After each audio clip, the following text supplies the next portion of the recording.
महाराज की, बोले परम पूज्य मुनिवर श्री निर्वेक सागर जी महाराज की, बोले परम पूज्य मुनिवर श्री शीतल सागर जी महाराज की।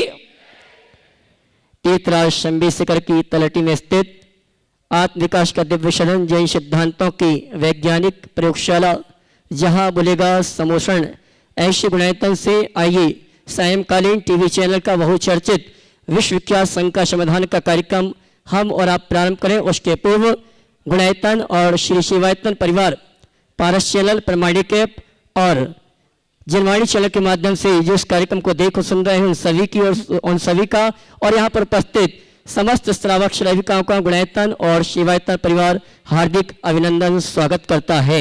चलते हैं प्रतिदिन की भांति हम और आप गुरुवर का आशीर्वाद लेंगे, निवेदन करेंगे शंका समाधान के कार्यक्रम के लिए दोनों हाथ जोड़ लेंगे, बोलेंगे हे मुनिवर नमोस्तु, हे गुरुवर नमोस्तु, हे मुनिवर नमोस्तु।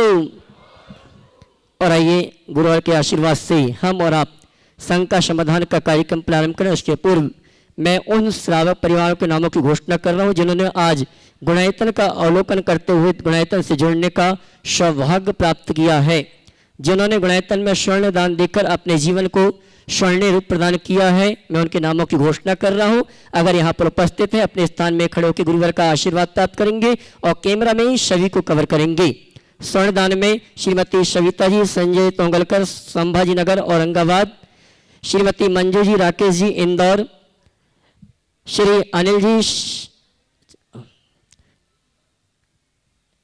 निर्माण निधि के रूप में गुणायतन से जुड़ने का जिन्होंने अवसर प्राप्त किया है, श्री अमृतलाल जी वासवाड़ा अगर उपस्थित है अपने स्थान में खड़े होकर गुरुवर का आशीर्वाद प्राप्त करेंगे। डॉक्टर आस्था जी, सुपुत्री श्री आमेन जी, वंडा सागर, श्रीमान संजीव जी, देवरी सागर, श्रीमती शारिका जी, अरुण जी, शीर्ष परिवार झांसी अगर उपस्थित है तो अपने स्थान में खड़े होकर गुरुवर का आशीर्वाद प्राप्त करेंगे।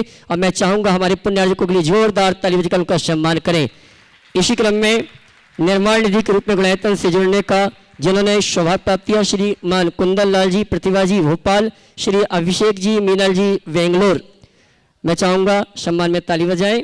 और आइए चलते हैं, मैं उन श्रावक परिवारों को आमंत्रित करूंगा जिन्होंने गुणायतन में स्वर्ण दान देकर अपने जीवन को स्वर्णीय रूप प्रदान किया है। गुणायतन ट्रस्टी श्रीमान अजय जी, मधु जी, अतुल जी, रीना जी, आदि जी, अवि जी, रिया जी, जिया जी, अंजू, अमित जी, मेहता जी, ह्यूस्टन, टेक्सास, यूएसए अगर उपस्थित हैं तो मैं चाहूंगा मंच पे आए और गुरुवर के श्री चरणों में नमन करते हुए गुरु वंदना का सौभाग्य प्राप्त करें। और इनका सम्मान लेने के लिए मैं आमंत्रित करूंगा उनके बड़े भ्राता भावी गुणायतन के स्वर्ण संरक्षक श्रीमान अनिल जी, अमिता जी, दुर्गापुर ये आएंगे, हमारे श्रीमान अजय जी का सम्मान ग्रहण करने के लिए आएंगे। और उनके सम्मान के लिए मैं आमंत्रित करूंगा श्रीमान गुणायतन ट्रस्टी मृणाल जी, मेट्रो दिल्ली, और श्रीमान मनोज जी, दिल्ली ये आएंगे। सम्माननीय हमारे श्री अनिल जी, श्रीमती अमिता जी, दुर्गापुर आइए सब।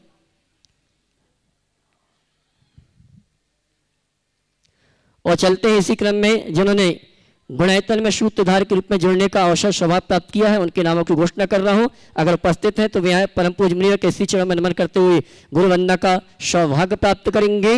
और मैं चाहूंगा हमारे पुण्यार्जकों का जब सम्मान हो तो आपकी तालियां तो बजनी ही चाहिए। और आइए चलते हैं सूत्रधार के रूप में गुणायतन से श्रीमान धन कुमार जी, श्रीमती रजनी जी, नितेश जी, सोनम जी, खुशी जी जैन, गुना मध्य प्रदेश हमारे बीच उपस्थित हैं। वे आए परम पूज्य गुरुवर के श्री चरणों में नमन करते गुरुवंदना का सौभाग्य प्राप्त करेंगे। और उनके सम्मान के लिए मैं सम्मान सहित आवाज दे रहा हूं श्रीमान कपूर चंद जी, कोटा, और गुणायतन ट्रस्टी श्रीमान पवन जी, पाटनी, जंगीपुर।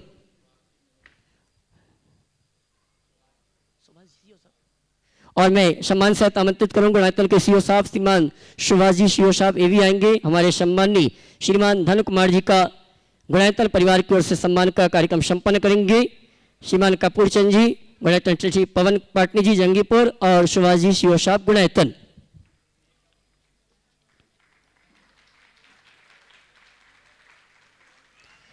और आइए चलते हैं हम और आप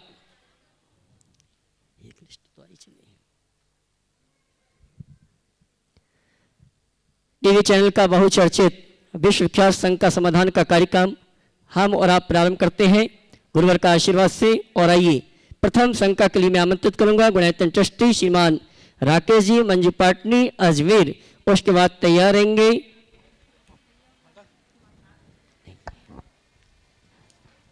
सुरेश जी कुसुम जी सतभैया परिवार विदिशा। नमोस्तु गुरुवर और मंच में विराजित महाराज को नमस्तो और छुल्लक जी को इच्छा में। गुरुदेव मेरी शंका है कि जिंदगी सुखी और आसान हो जाएगी अगर शिक्षा से पहले संस्कार और व्यापार से पहले व्यवहार और भगवान से पहले माता पिता का आदर सम्मान करना सीख ले तो। लेकिन गुरुवर आज के इस युग में ये सब संस्कार व्यवहार और आदर सम्मान भूलते जा रहे हैं। इनको हम अपने जीवन में कैसे उतारे, इसके 4 सूत्र बताइए। संस्कार व्यवहार और आदर को हम कैसे सुधारें, आपने उसके लिए 4 सूत्र बोले। मैं कहता हूँ इसके लिए एक ही काम पर्याप्त है, वो है हृदय में श्रद्धा जगा दे। यदि हमारी श्रद्धा या दूसरे शब्दों में कहूँ सांस्कृतिक निष्ठा जाग जाए तो हमारा संस्कार भी अच्छा बनेगा, व्यवहार भी अच्छा होगा और हम आदर सम्मान भी करना शुरू कर देंगे। आज के इस दौर में यदि सबसे ज़्यादा कुछ प्रभावित हुआ है तो वो हमारी सांस्कृतिक निष्ठा, उसके ह्रास से मूल्यों का घोर संकट उत्पन्न हुआ और मूल्यों के इसी संकट के परिणाम स्वरूप जीवन में इस प्रकार की विसंगतियां घटित हुई। नमोस्तु गुरुदेव। श्रीमान सुरेश जी कुसुम जी सतवैया परिवार विदिशा। उसके बाद तैयारेंगी आशीष जैन भाई जी शिलवानी। परम पूज प्रमाण सागर जी निर्वेक सागर सीता सागर जी के चरणों में नमोस्तु। समस्त अलग एवं छुल्लक जी के में इच्छा में। गुरुवार मेरी जिज्ञासा है कि पूजपा स्वामी विरचित सर्वार्थ सिद्धि में अरतनी ओक के समान आगम नो आगम जीव ऐसे कई शब्द आते हैं, वो नहीं आते। फिर से बोलो। अरतनी ओक के समान आगम जीव नो आगम जीव ऐसे बहुत सारे शब्द आते हैं जो अपने ज्ञान में नहीं। रत्नी का अर्थ होता रत्नी अरत्नी। रत्नी यानी एक हाथ, ये अरत्नी यानी ये, समझ गए। हाथ का मान होता है रत्नी। ओह यानी गुणस्थान। आगम और नो आगम निक्षेपों की चर्चा है। आशीष जैन भाई जी परिवार सिलवानी। उसके बाद तैयार रहेंगे यशी जैन बुरहानपुर और जैना जैन दिल्ली एक साथ। गुरुदेव के चरणों में त्रिवार नमोस्तु नमोस्तु नमोस्तु। हे गुरुदेव, मेरी जिज्ञासा यह है कि हम बहनों का व्यवहारिक जीवन कैसा हो। माता पिता के यहाँ तो जीवन सुखमय है, आगे भी हमारा जीवन सुखमय बने, इसके लिए हम क्या करें? अपने व्यवहारिक जीवन को कैसा बनाए? माता पिता के यहाँ जीवन सुखमय रहा, आगे का जीवन भी सुखमय हो। चले गई ससुराल कि अभी जाना है? पहुँच गई कि जाना है? जाना है। जाने की तैयारी होगी, बहुत अच्छी बात है। देखो, 2 बातें ध्यान में रखो। पहली बात, माता पिता के द्वारा जो संस्कार मिले, मेरे जीवन में ये संस्कार फलने फूलने चाहिए। और दूसरी बात, अपने घर में जैसी सावधानी आप रखती हैं वैसे ही सावधानी नए घर में भी रखनी चाहिए। और ये तब होगा जब आप नए घर को अपना घर समझोगे। समझ गए? ये मान लो यही मेरा घर है और मुझे इस घर को सुंदर बनाना है। मुझे इस घर में घर के सदस्य की तरह नहीं, घर के धड़कन की तरह जीना है। घर का सदस्य तो हर कोई बन सकता है, परिवार की धड़कन कोई बिरला बन पाता है।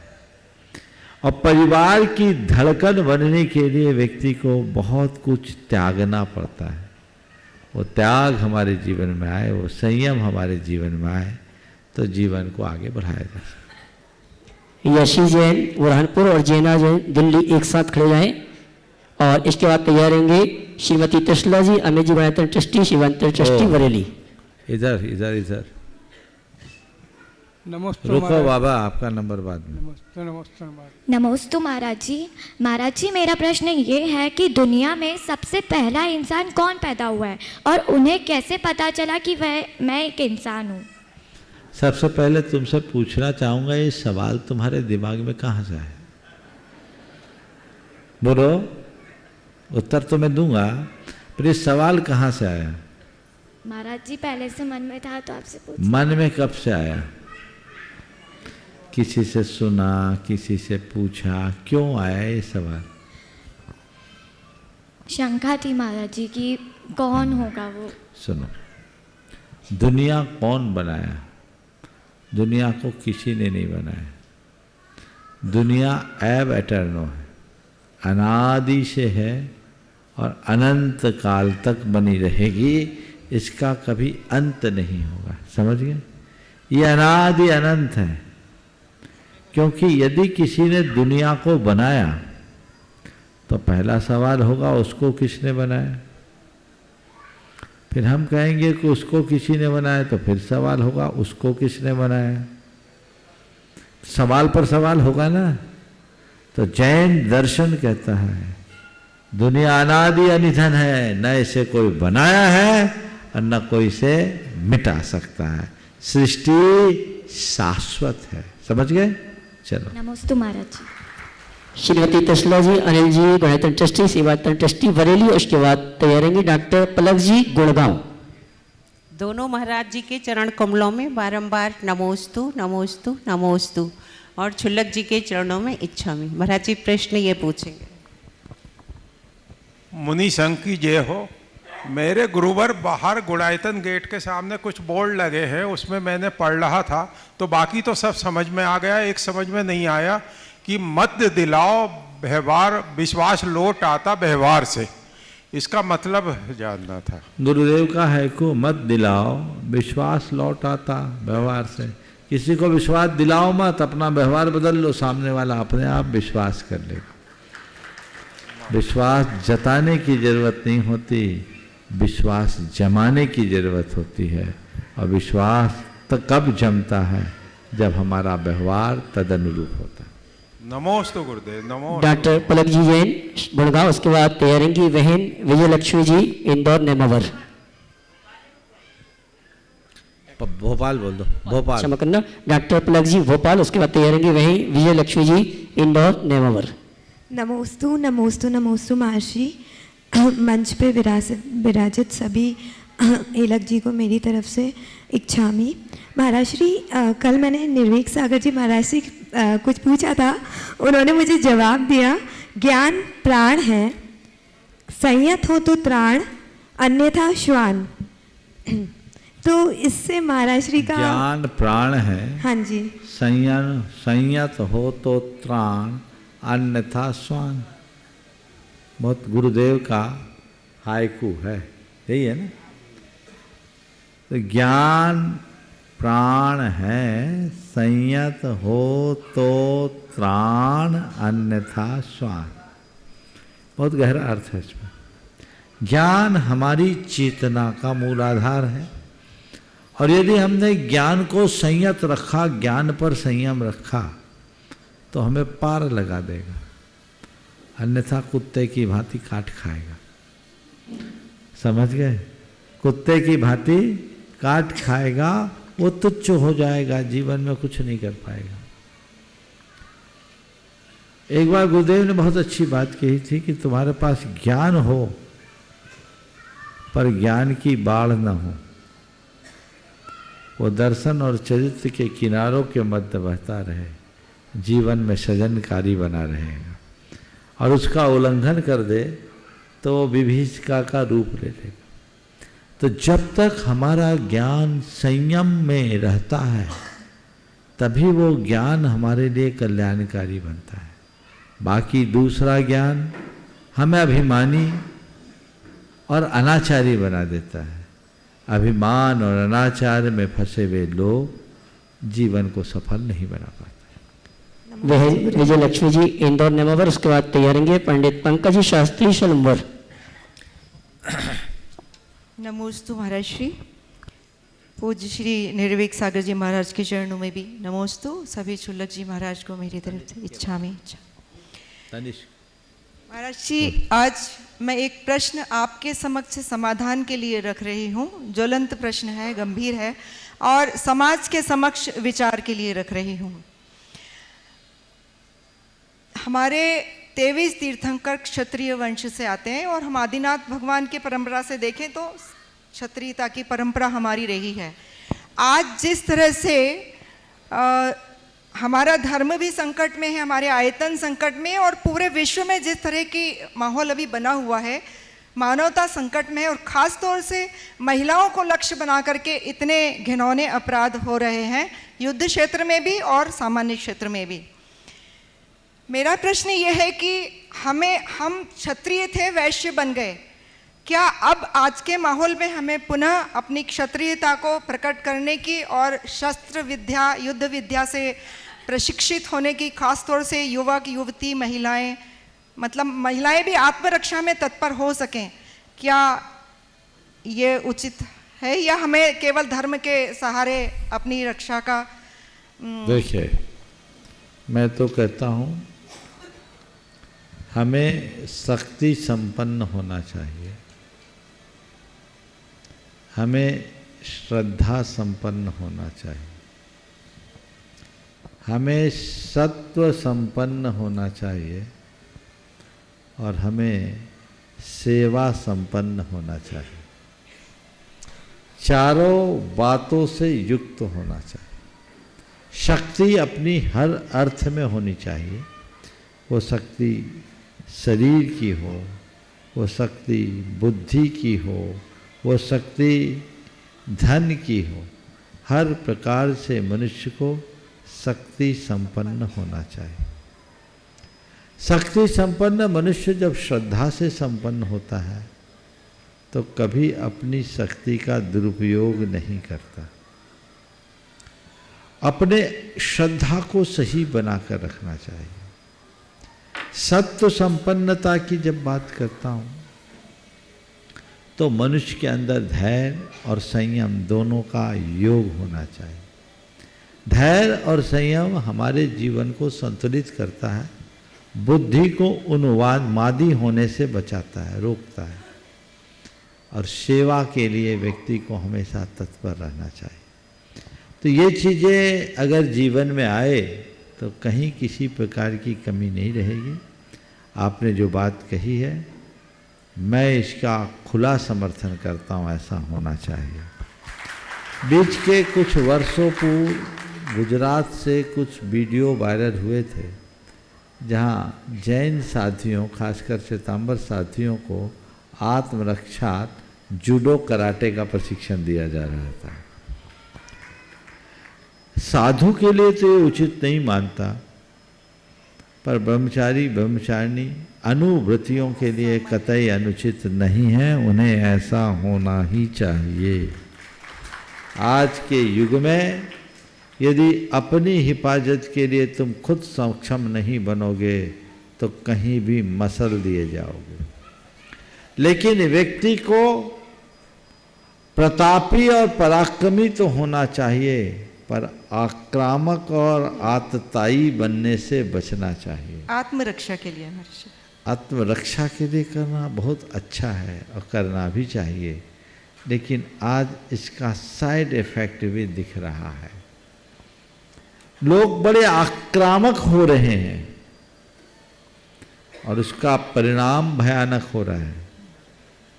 आत्मरक्षा तो शत्रु से किया जाता है, लेकिन आक्रामकता अपनों के प्रति बढ़ गई है। इसके कारण घर परिवार भी बिखर रहे हैं। जब तक भावनाएं हमारी निर्मल नहीं होती, श्रद्धा सही नहीं बनती, तब तक जीवन की इस विकृति से बच पाना असंभव सा। 4 बातों से युक्त इस सुंदर समाधान के लिए बहुत बहुत कृतज्ञ हूँ महाराज श्री। नमोस्तु नमोस्तु नमोस्तु। पंडित पंकज शास्त्री शलम्बर, उसके बाद तैयार रहेंगे तनिषी जैन शिवपुरी।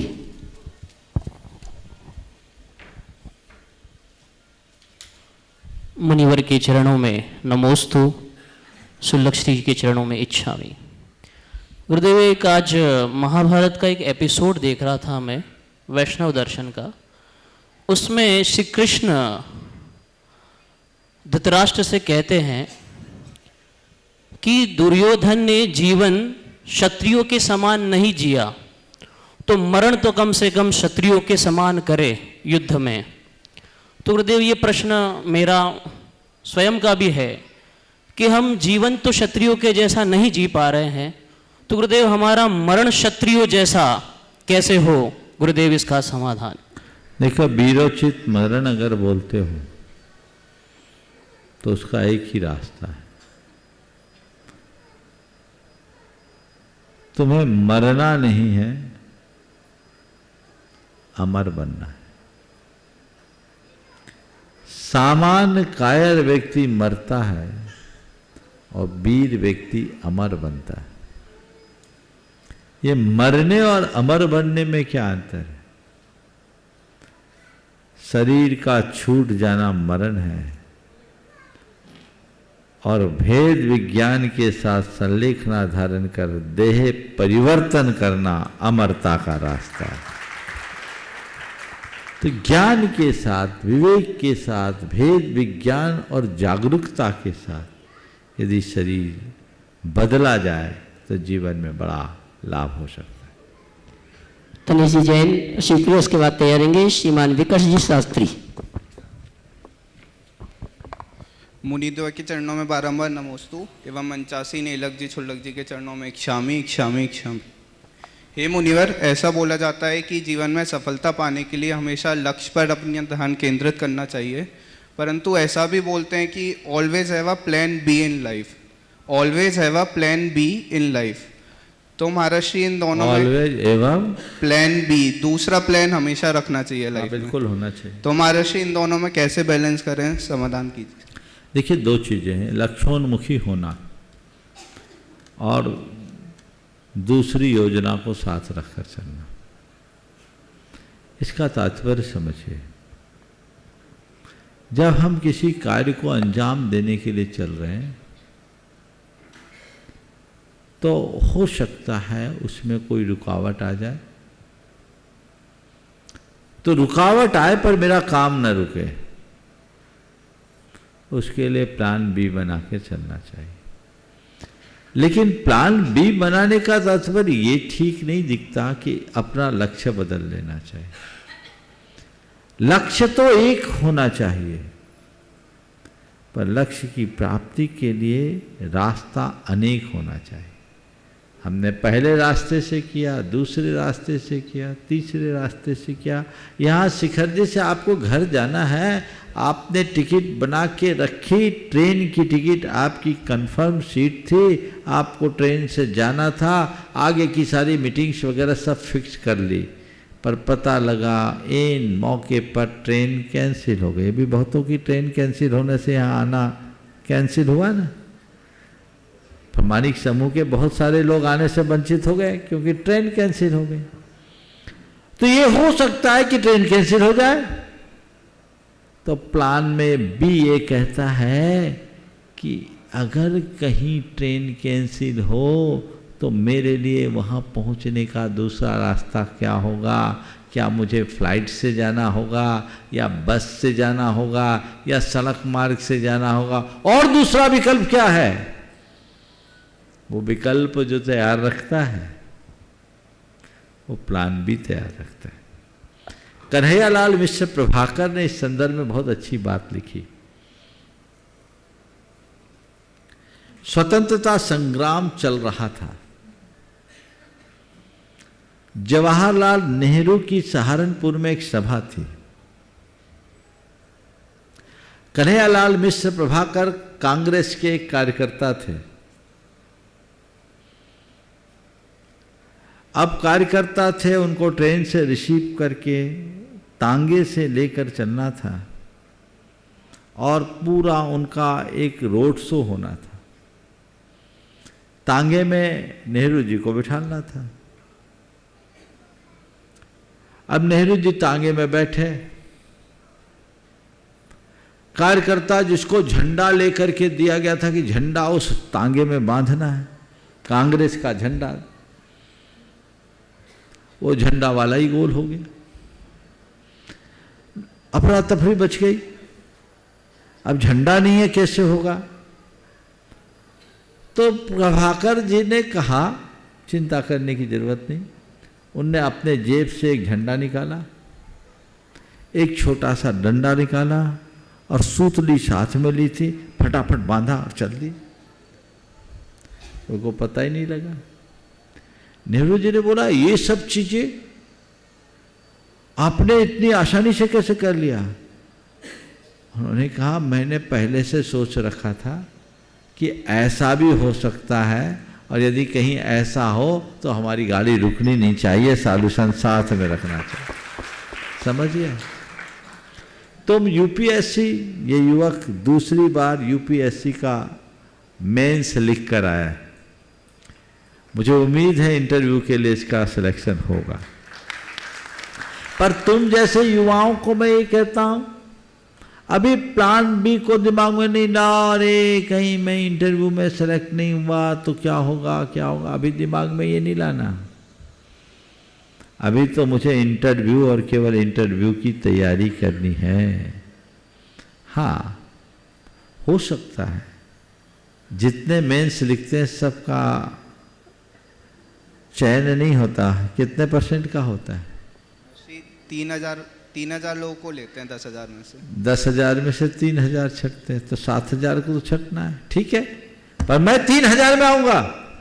अभी लक्ष्य ये बनाओ। हाँ, कदाचित 3,000 में नहीं आ पाया तो कोई दिक्कत नहीं। अभी तो मेरे पास और अटेम्प्ट बाकी है, आखिरी प्रयास तक करूंगा, आज नहीं कल करूंगा। तब भी प्लान, चलो फिर से मैं प्री देखते नहीं। उसके बाद भी यदि किसी का 1, 2, 3, 4 कितने 5 अटेम्प्ट तक होते हैं ना, 6 अटेम्प्ट तक नहीं हुआ, कोई दिक्कत नहीं। आईएएस नहीं बन पाया, आईएएस बनाने का काम करूंगा। बहुत सारे लोग ऐसे भी हैं ना, आईएएस नहीं बन पाया, दूसरा विकल्प देखूंगा। भारत में या दुनिया में जो आईएएस बने उन्हीं का कैरियर ऐसी बात तो नहीं है ना। तो मैं फिर दूसरे विकल्प पर सोचूंगा। लेकिन दूसरा विकल्प तब जब पहला विकल्प बंद हो। पहले से ही डबल प्लान करोगे तो डबल माइंड में कोई काम नहीं होता। जो काम करना है एकाग्र चित्त होकर करो, तन्मय होकर करो। हाँ, लेकिन इसको पहले से माइंड में रखो। अयोध्या प्रसाद गोयली ने एक बहुत अच्छी बात लिखी। उनका एक लेख था डबल जलसा। क्या? डबल जलसा। तो वो एक शादी में गए, अपनी अटैची साथ लेकर गए। पहले तो बहुत सारी रस्में होती थी शादी में, तो कोई भी रस्म हो, अपनी पेटी थोड़ी सी खोले और धीरे से हाथ निकाले, 2 उंगली से दबाए, वही कपड़ा निकले, फट से कपड़ा बदल ले, पूरी अटैची नहीं खोलनी पड़े, कपड़ा नहीं छाटना पड़े। तो उनके साथ उनके एक मित्र थे, बोले भैया ये आप फटाफट ये सब काम कैसे कर लेते? बोले भाई मैं कोई भी काम करता हूँ तो उन्हें बोला मैं डबल जलसा करता हूँ। जलसा क्या करते, डबल कैसे करते? बोले मैं शादी में अभी आया हूँ, पर पहले मानसिक रूप से मैं शादी में आ चुका। मैं एक बार पूरी मानसिक यात्रा कर रखा हूँ और मैंने सोच लिया फेरे के समय में कौन से कपड़े पहनने हैं, तिलक के समय में कौन से पहनने हैं, द्वाराचार के समय में कौन से पहनने हैं। मैंने सब माइंड में सेट कर लिया कब क्या करना है, और मैंने अपनी तह भी उसी अनुरूप लगाई। इसलिए मुझे कुछ नहीं, नंबर मुझे पता है कौन से नंबर में कौन है, तो मैं वही खींच लेता हूँ, पूरा काम हो जाता है। उन्होंने कहा मैं हर काम को पहले एक बार अपने मन में पूरा करता हूँ और जब वो पूरा करके आता हूँ तो सारा काम आ जाता है, और उस समय मेरे सामने आने वाली चुनौतियाँ भी सामने आ जाती, उनका समाधान मैं अपने साथ लेकर चलता हूँ। तो ये एक दृष्टिकोण है, डबल जलसा या डबल यात्रा करके चलो। कन्हैयालाल जी ने भी कहा था ये सब कैसे आया? बोले मैं डबल यात्रा करता हूँ, आपकी इस यात्रा में मैंने सोच लिया था कि कहीं ऐसा गड़बड़ हो सकता है, तो गड़बड़ हो तो व्यवस्था करके चले। तो ये व्यवस्थाएं मानस में बना करके चलने वाले लोग कभी विफल नहीं होते। श्रीमान विकास जी शास्त्री, उसके बाद तैयार रहेंगी वही सुनीता दीदी वाशा गुणायतन। पूज्य मुनिद्वय के चरणों में कोटि कोटि नमोस्तु। मंचासीन एलक जी मुनिराज, एलक जी महाराज जी और छुल्लक महाराजों के चरणों में कोटि कोटि इक्षामी। बालकवत निर्विकारी यथा जात मुद्रा के धारी, होते हैं जो पग विहारी करपात्री एका आहारी। निर्लेप और निष्काम हैं जो चलते फिरते धाम हैं वो, केस का लोचन स्वयं निज हाथ से करते हैं वो। देख कर चौहाथ भूमि पैर तब रखते हैं वो, भेद छोटे ना बड़े का चरण में सबको शरण है। हाथ में पिच्छी कमंडल साधु के ये उपकरण हैं। धरती पर्वत नदियां लहरें और झुकता जिनको अंबर, इस धरा के देवता हैं धन्य है साधु दिगंबर। इस धरा के देवता हैं धन्य है साधु दिगंबर। पूज्य गुरुदेव के चरणों में एक प्रश्न है कि गुरुदेव, आज कहा जाता कि जो पुरानी रीतियां थीं, मर्यादाएं थीं, ये आज के परिदृश्य में कई महिलाओं की या आज की जो युवतियां उनकी एक शंका होती कि ये हमें बांधती हैं, कि हमें एक बाउंडेशन में रखती हैं, जबकि हमारे दर्शन में और जैन दर्शन और संस्कृति, भारतीय संस्कृति में ये बाढ़ के समान बताया है। तो हम जो हमें स्वतंत्रता के साथ जो हमें मर्यादाएं मिली हैं, हम ऐसा क्या करें कि उनको हम बंधन ना मान करके उन्हें अपनी सुरक्षा माने। नमोस्तु गुरुदेव।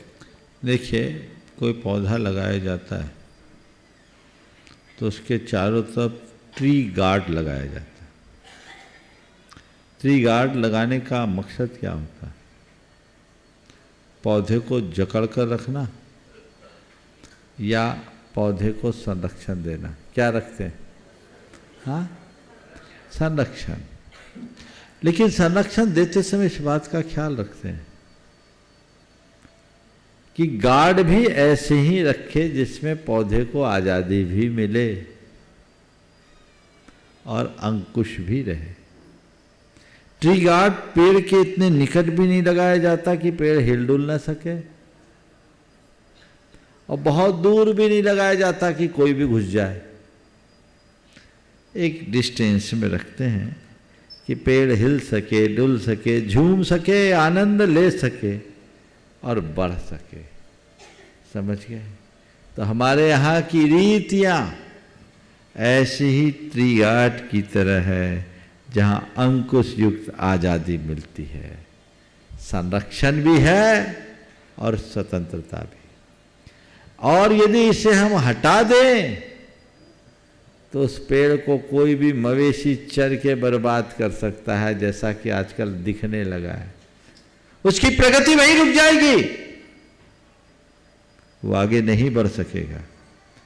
इसलिए हमें चाहिए कि हम इसे स्वीकार करें। रीतियां अनुकरणीय है, कुरीतियों से बचना चाहिए। अगर हम सही रीति, सही नीति को अपनाते हैं तो अपने जीवन में कभी किसी प्रकार का भटकाव नहीं होता। लेकिन जो लोग कुरीतियां अपना लेते हैं उनमें कहीं ठहराव नहीं होता। नमोस्तु गुरुदेव। वही सुनीता दीदी वाशा गुणायतन, उसके बाद तैयार रहेंगे गुणायतन ट्रस्टी परिवार से श्रीमान मृणाल जी, मेट्रो दिल्ली। गुरुवर के चरणों में नमोस्तु। पूज्य निर्वेक सागर महाराज जी, शीतल सागर जी महाराज के चरणों में नमोस्तु। सभी एलक छुल्लक जी के चरणों में इच्छा में। महाराज जी, हमारे व्रती जीवन में उतार चढ़ाव आता है, तो उतार चढ़ाव आने में सम्यक दर्शन को कैसे मजबूत रखें और संयम के साथ अपना जीवन यापन कर सकें? देखिए, उतार चढ़ाव तो हर मनुष्य के जीवन में आ सकता है, चाहे व्रती हो, महाव्रती हो, चाहे आम गृहस्थ। इस उतार चढ़ाव में ठहराव बनाए रखने के लिए एक सूत्र याद रखना चाहिए, जो आचार्य उमा स्वामी ने हम सबके लिए दिया है। क्या दिया है? मार्गाचवन निर्जरार्थम परिशोधव्या परिशा। अपने मार्ग में अविचलित बने रहने के लिए और कर्मों का विनाश करने के लिए हमें हमेशा परिसहों को सहना चाहिए। परिसहों को सहने का मतलब है जीवन में आने वाली चुनौतियों का दृढ़ता से सामना करना, समतापूर्वक सहन करना और उन्हें पराभूत करना। मुश्किलों के सामने आने पर हारना नहीं है, उन्हें पार कर उपलब्धियों तक पहुंचना है, ये हमारा लक्ष्य होना चाहिए। ऐसी दृष्टि होनी चाहिए। जिसके अंदर ऐसा दृष्टिकोण होता है, जो इस तरह के बृहद लक्ष्य से संयुक्त होते हैं, उनके जीवन में कभी किसी प्रकार का भटकाव नहीं आता, ठहराव बना रहे। गुरुनाथ ट्रस्टी परिवार से श्रीमान मृणाल जी मेट्रो, दिल्ली। नमोस्तु भगवान, नमोस्तु भगवान, नमोस्तु भगवान। भगवान, हम शास्त्र बताते हैं कि असली धर्म समता परिणाम रखना है, हर परिस्थिति में समता परिणाम रखना ही असली धर्म है। और आप बताते हैं कि अधर्म ना करना या धर्म के कार्यों में लगना धर्म है। धर्म के कार्य करते समय तो परिणाम समता परिणाम रहते हैं, लेकिन बाकी पूरे दिन चाहे कुछ भी काम करो परिणाम ऊपर नीचे होते ही हैं। तो कैसे धार्मिक क्रियाओं से अपने समता परिणाम को देखो भाई, मैं जो कहता हूँ और शास्त्र जो कहते हैं बात एक ही, और मैं भी जो बोलता हूँ शास्त्र की ही बात करता हूँ। समता परिणाम नहीं रखना और अधर्म नहीं करना, इसमें कोई बुराई थोड़ी है। ये बताओ, गुस्सा करना धर्म है कि अधर्म? अधर्म। तो फिर गुस्सा न करना धर्म हुआ ना? लालच करना धर्म है कि अधर्म? अधर्म। तो लालच से बचना धर्म हुआ ना? आकुलता करना धर्म है कि अधर्म? अधर्म। तो समता रखना धर्म हुआ ना? तो अपने को बुराइयों और विकृतियों से हटाकर अच्छाइयों में रमाने का नाम ही धर्म है। इसे आत्मसात करना चाहिए। जब भी मन डिस्ट्रैक्ट हो, इधर उधर भटके, अरे नहीं मुझे ये नहीं करना, ये अधर्म है। जो अशांति दे वो अधर्म, और जो शांति दे वो धर्म। समझ गए? तो अशांति के कार्यों और अशांति के निमित्तों से अपने आप को बचा के रखना, यही हमारा लक्ष्य होना चाहिए। नमोस्तु भगवान। और आइए चलते हैं प्रमाणिक समूह का वार्षिक अधिवेशन का समापन सत्र हम प्रारंभ करें। उसके पूर्व कल कुमारशाला और शिशुशाला जो पुस्तक प्रमाणिक समूह के द्वारा प्रकाशित होनी है, उसके लिए हमारे पास बहुत से पुण्यार्जक हैं जिन्होंने अपनी ओर से घोषणा की है, लेकिन एक परिवार ऐसा है जिन्होंने अपनी ओर से संपूर्ण पुस्तक के लिए घोषणा की है। हमारे गुणायतन के शुभ संरक्षक श्रीमान अतुल जी, शीतल जी, नेहाल जी, वंदना लादानी, वक्षरा, गुजरात। इसी क्रम में ब्रह्मचारिणी सुनीता दीदी वाशा, उन्होंने 400 पुस्तक के लिए अपनी ओर से पुण्यार्जक बनने का सौभाग्य प्राप्त किया है। श्रीमान आशीष जी, अर्चना जी विराटा, गुणायतन ट्रस्टी कोलकाता 100 पुस्तक के लिए, जसपुर पाठशाला 100 पुस्तक, वसंत कुंज पाठशाला 100 पुस्तक, प्रमाणिक संघ समूह इन्होंने 100 पुस्तक के लिए, हमारे विजय भैया प्रमाणिक, इनके लिए ताली बजाएं जोरदार, इन्होंने भी अपनी ओर से 100 पुस्तक के लिए स्वीकृति प्रदान की है। इसी क्रम में डॉक्टर संगीता जी, दिलीप जी मेहता, प्राकृत कोर्स प्रशिक्षक, आचार्य श्री के आनंद भक्ति शोध निदेशक इंदौर, इन्होंने भी 100 पुस्तक के लिए स्वीकृति प्रदान की है।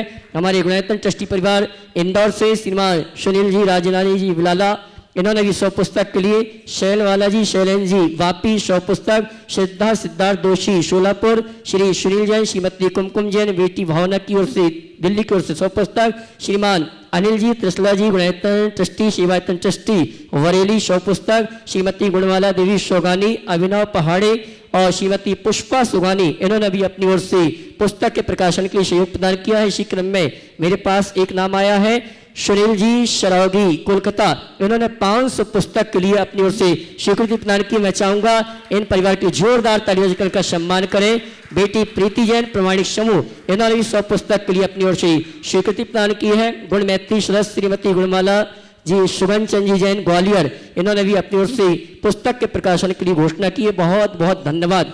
आइए हो गया लिस्ट बोल दिया, और आइए चलते हैं लिस्ट बोल दिया जी, और आइए चलते हैं जिन्होंने अथक मेहनत की, पुरुषार्थ किया, और ये 3 दिवसीय प्रमाणिक समूह का वार्षिक अधिवेशन। देखिए, कल पुस्तक की बात हुई, बहुत लोगों ने इस पुस्तक के लिए भाव व्यक्त किया। निश्चित ऐसी पुस्तकें लोगों तक पहुंचाना चाहिए।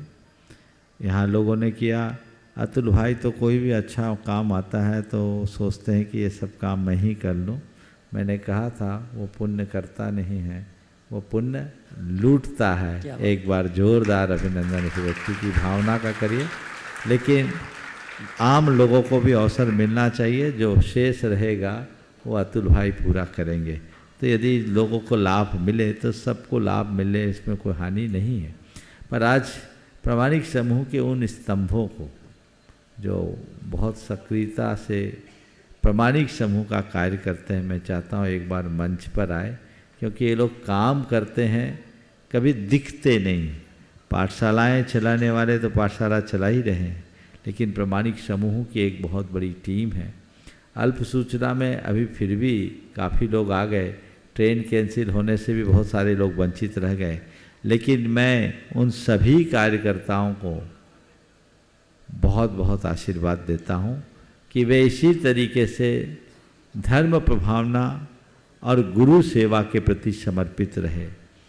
जिनके अंदर सच्चा समर्पण होता है वही इस तरह के कार्यों में लग पाते हैं। घर परिवार व्यापार और अपने दफ्तर के कार्यों को छोड़कर उसमें से समय निकालकर धर्म की प्रभावना, गुरु की महिमा को बढ़ाने में या मार्ग को और प्रशस्त करने के लिए समय निकालना, ये साथ से पुण्य के बंध का कारण बनता है। जो देव गुरु धर्म की सेवा करते हैं उनका सुनिश्चित तौर पर उद्धार होता है। मैं चाहूँगा अंकित भाई सभी को एक साथ बुलाए और आगे की कार्यवाही को किया जाए। और मैं सम्मान से आमंत्रित करूंगा भाई अंकित जी को, प्रमाणिक कोर टीम के प्रमुख आए और नामों की घोषणा करके सभी को मंच पर बुलाएं।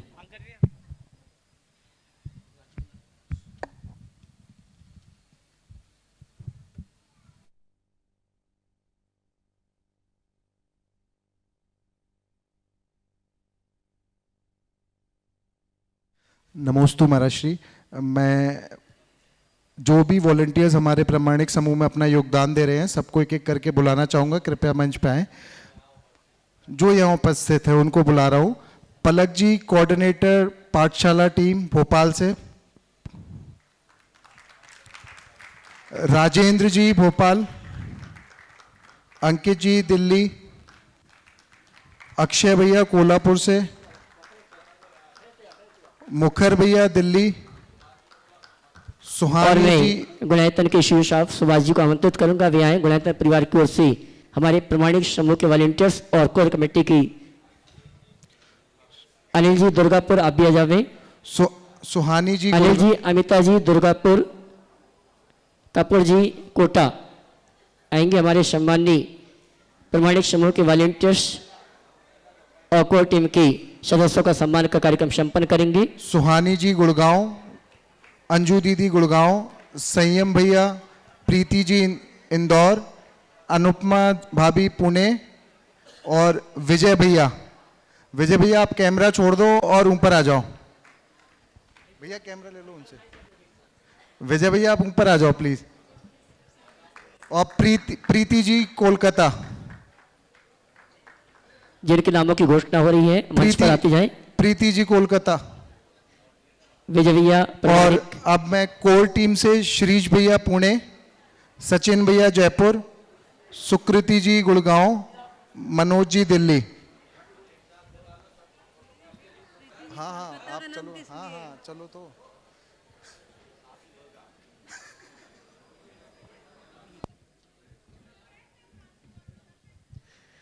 और मैं अंकित जी को भी आमंत्रित करूंगा। अंकित भैया आप भी पहुंचे हमारे गुणायतन परिवार का सम्मान स्वीकार करने के लिए। शीर्ष भाई पुणे, सचिन भैया जयपुर, सुकृति जी गुड़गांव, अंकित जी आगरा, मनोज जी दिल्ली, डॉक्टर पलक जी भोपाल, राजन जी भोपाल, अंकित जी दिल्ली, अक्षय मगड़ुम कोल्हापुर, मुखर्जी दिल्ली, सुहानी जी गुड़गांव, अनुपमा जैन पुणे, श्रीमान विजय कुमार जी, अंजू दीदी गुड़गांव, संयम जी काशगंज और प्रीति जैन। ज्योति जी कहाँ की है? ज्योति जी दिल्ली। ज्योति जी दिल्ली। ज्योति जी क्या बोलते हैं दिल्ली। ज्योति जी जलगांव। ज्योति जलगांव। हाँ। श्रीमती ज्योति जी जलगांव, अंकित भैया आगरा। कृतिका जी पुणे। कृतिका जी पुणे। ये सभी आए जिनके नामों की घोषणा की है वे आए हमारे गुणायतन परिवार का सम्मान स्वीकार करें।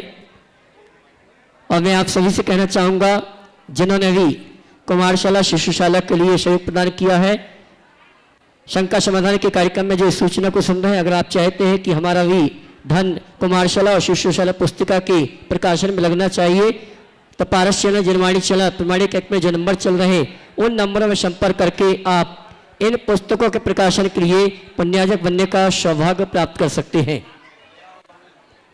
भैया पहुंचाए। हमारे सम्मानी प्रामाणिक समूह की कोर कमेटी और वॉलंटियर्स, उनका सम्मान का कार्यक्रम संपन्न हो रहा है। जो परम पूज्य मुनिवर की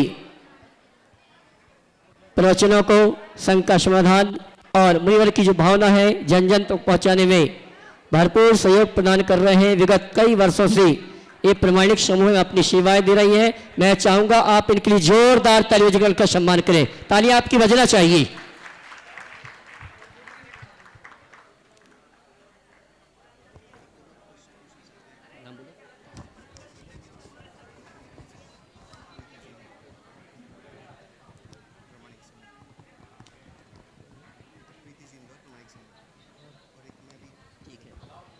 और ये सम्मान हमारी प्रामाणिक समूह की कोर कमेटी और वॉलंटियर्स का चल रहा है। विजय भैया, मैं चाहूँगा आप भी हमारी गुणायतन परिवार का सम्मान स्वीकार करें। इन्होंने भी अपनी ओर से 100 पुस्तक के पुण्यार्जक बनने का सौभाग्य प्राप्त किया है।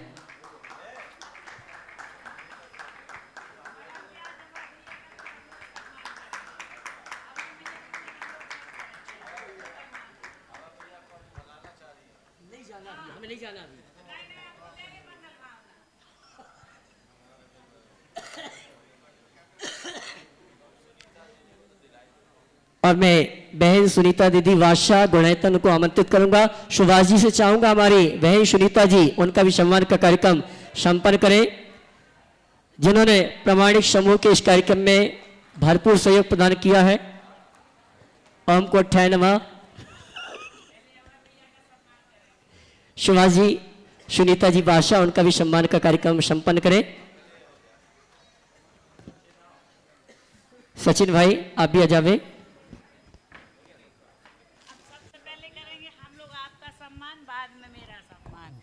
हम लोगों के बीच में बाल ब्रह्मचारी अभय भैया जी, दसम प्रतिमाधारी, उनका हम गुणायतन परिवार के तरफ से हमारी जो कमेटी है गुणायतन परिवार, उनका सम्मान करेगी। हाँ, पहुंचो।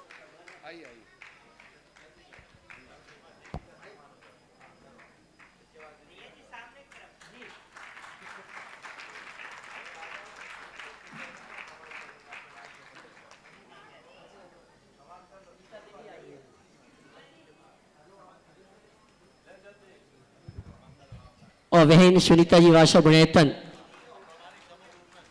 और प्रामाणिक समूह पे एक शंका मेरे पास नाम आया है। प्रीति जी इंदौर प्रामाणिक समूह और शेष भैया।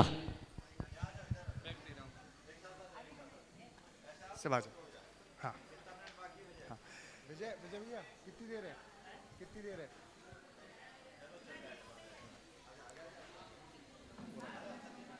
सब आ जाओ। चलो इधर। 50 पुस्तकों के लिए मेरे पास एक नाम आया है। नाम बोलना। अच्छा, आ जाओ, पास में आ जाओ। कहाँ से है? पूछो। दिगंबर स्टोर गोटेगांव, उन्होंने भी अपनी ओर से 100 पुस्तक के प्रकाशन के लिए स्वीकृति प्रदान की है। हमारे राजन जी भोपाल, उन्होंने भी 100 पुस्तक के प्रकाशन के लिए सहयोग प्रदान किया। बहुत बहुत धन्यवाद। नमोस्तु महाराज श्री, मेरा प्रश्न स्व आलोचना पे, सेल्फ क्रिटिसिज्म के ऊपर है। जैसे शास्त्रों में निंदा, गरहा, आलोचना को अच्छा बताया है, बट कई बार व्यक्ति अपनी आलोचना ऐसा लगता है कुछ हद से थोड़ी ज़्यादा करता है कि वो एक आर्त ध्यान का रूप ले लेता है। जो स्व आलोचना है, सेल्फ क्रिटिसिज्म, इसके बारे में है। जैसे शास्त्रों के अंदर हम कोई गलती करें तो उसके लिए निंदा, गरहा, आलोचना का विधान किया गया है, मगर ऐसा लगता है कई बार व्यक्ति अपनी अति आलोचना करके वो आर्त ध्यान का ही रूप ले लेता है। बहुत अच्छा सवाल। स्व आलोचना कैसे करें, बड़ा अच्छा सवाल है। देखिए, स्व आलोचना एक आकुलता भी है और स्व आलोचना एक प्रकार का प्रतिक्रमण भी। मन में होने वाले दोषों के प्रति जो अपराध बोध है उससे प्रेरित होकर व्यक्ति के मन में जो पश्चाताप होता है, ये ताप है जो शास्त्रों के हिसाब से असाता वेदनी के बंध का कारण है।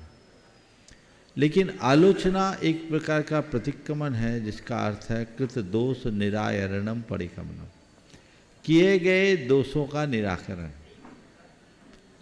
घर में गंदगी है और बहुत गंदगी है, बहुत गंदगी है, बहुत गंदगी है, ऐसा करके गंदगी को लेकर आकुलित होना और घर की गंदगी को देखकर झाड़ू उठाकर उसे बुहार देना, दोनों में बड़ा अंतर है।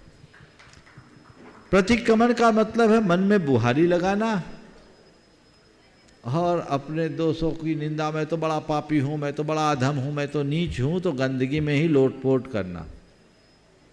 मैं पापी हूँ, अधम हूँ, नीच हूँ, दुरात्मा हूँ, जड़ बुद्धि हूँ, इसका तात्पर्य ये मेरा स्वभाव नहीं, मुझे इसे बदलना है।